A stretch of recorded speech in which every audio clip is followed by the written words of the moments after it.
Hello student, स्वागत है आपका आपके अपने channel student study with Satya में। दोस्तों, आज मैं आपको कक्षा 10 की जो हिंदी है उसमें मैं आपको रस पढ़ाने वाला हूं। आपको दो ही रस पढ़ने क्योंकि आपकी कक्षा 10 में सिर्फ दो ही रस आने हैं। तो रस है हमारा हास्य रस और करुण रस। दोनों के हमें स्थायी भाव अच्छे से याद रखने, क्योंकि दोनों के स्थायी भाव से ही हमें रस का ज्ञान होता है। ठीक है, तो हास्य रस का हमारा स्थायी भाव और करुण रस का स्थायी भाव होता है हमारा क्या। देखिए, हास्य रस का स्थायी भाव होता है हमारा हास्य और करुण रस का स्थायी भाव होता है हमारा शोक। ठीक है, तो ये दोनों हो गए इसके स्थायी भाव। तो देखिए, हास्य रस की परिभाषा देखते हैं। तो हास्य रस की हमारी परिभाषा क्या है। तो हास्य रस की परिभाषा है, जब किसी वाणी या काव्य को सुनकर या किसी वेशभूषा को देखकर हमारे हृदय में जो हास्य नामक स्थायी भाव उत्पन्न होता है, वहाँ हास्य रस होता है।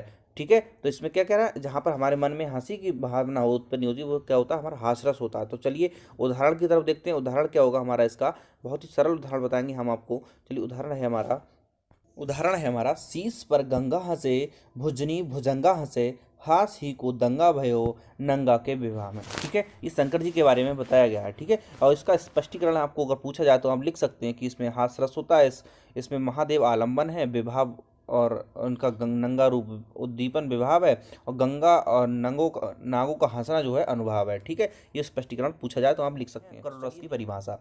अब करुण रस की परिभाषा क्या है हमारी, किसी विचित्र घटना के होने या किसी के खो जाने से पर हमारे हृदय में जो शोक नामक स्थायी भाव उत्पन्न होता है, वह हमारा क्या होता है, करुण रस होता है। जब हमारे हृदय में दुख उत्पन्न हो, वही क्या, करुण रस होता है। ठीक है, चलिए हम बढ़ते हैं इसके उदाहरण की तरफ।